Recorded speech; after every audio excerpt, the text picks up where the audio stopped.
Dininig ni Batalang Gargan ang aking dasal!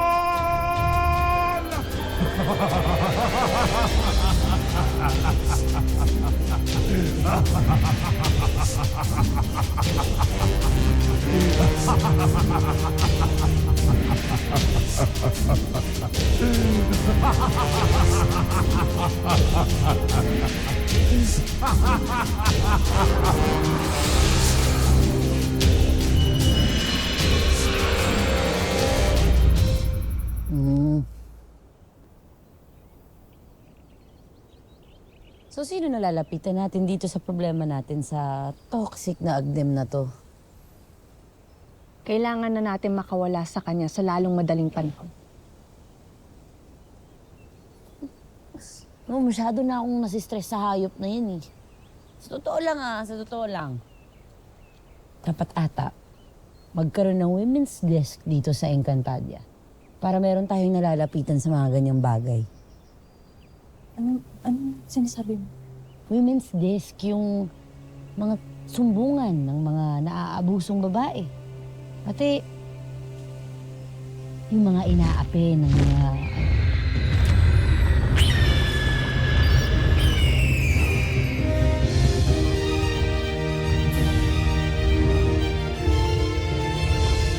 Uy!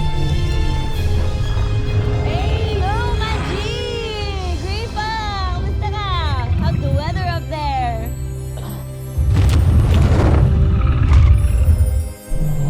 Teka.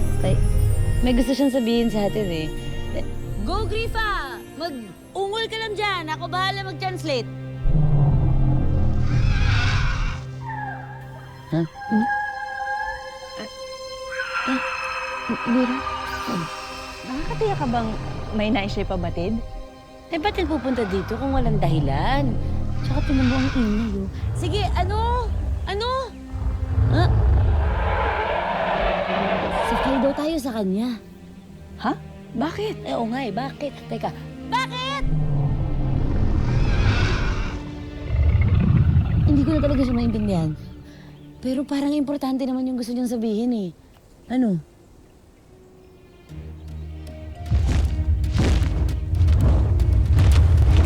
Okay, let's go, Maji! Tara! Sakay na kami! Uy!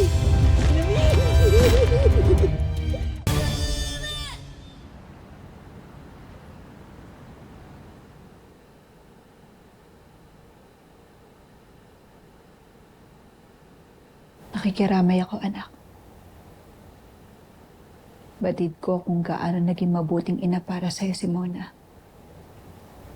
At batid ko rin kung gaano kasakit para sa'yo ang kanyang pagyao. Ni minsan hindi po niya pinaramdam sa akin na ampun niya ako. Hindi lang po siya isang mabuting nanay. Mabuti po siyang tao. Mapalad ka, Apwe. Dalawa ang iyong naging ada. At ngayon hindi na lang nanay ang meron ako. Ngayon may kapatid na rin ako. At mananatili muna kami dito upang samahan at tamayan ka, anak. Talaga, Nay.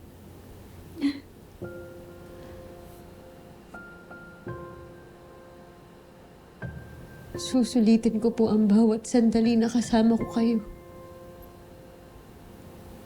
Excited ako na mag-bonding tayo. Yan din ang nais ko, anak. Magiging masaya sana kung hindi ako Iftre.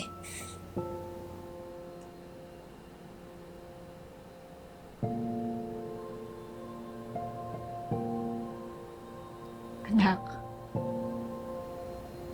huwag ka nang malungkot. Ang mahalaga ngayon ay buo na ulit tayo, hindi ba? Alam mo, nag-aalangan pa rin ako na tawagin kitang ate. Dahil mas bata yung itsura mo sa akin eh. Bata man ako sa iyong paningin. Ngunit tiyak na papagalitan kita kapag ako ay ang suwayin. Okay po, ate.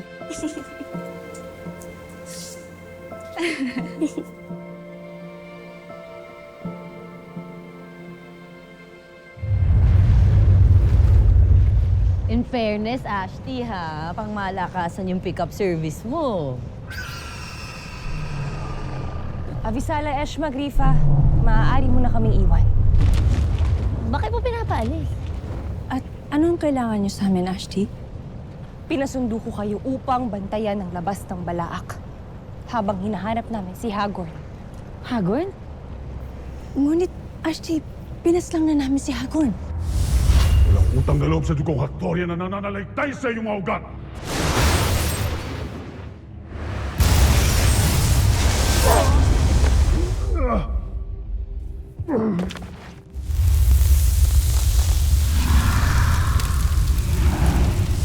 Oo nga.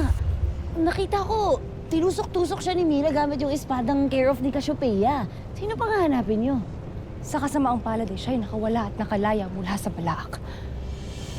Teka. Sinarado na namin yung kuweba ng Balaak. Nag-orasyon pa ako't lahat. Paano siya makakalabas?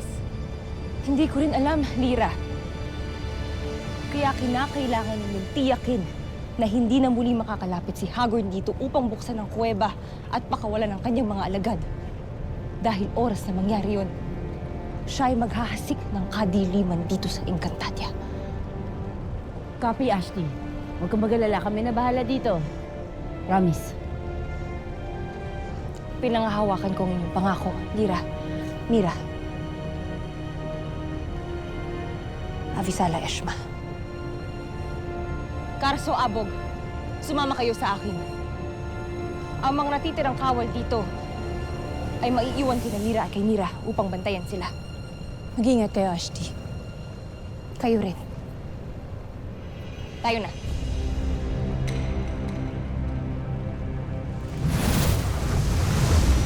Asa lady guard pala yung peg natin dito. Ganun. Bantay-bantay. Parang ganun na nga. Ngunit Lira, kailangan natin maging liso at mapagmatsyag. Caring-carry natin yan, no? Pero aminin mo, saya ka din na malayo tayo dun sa makulit na Agnem na yun.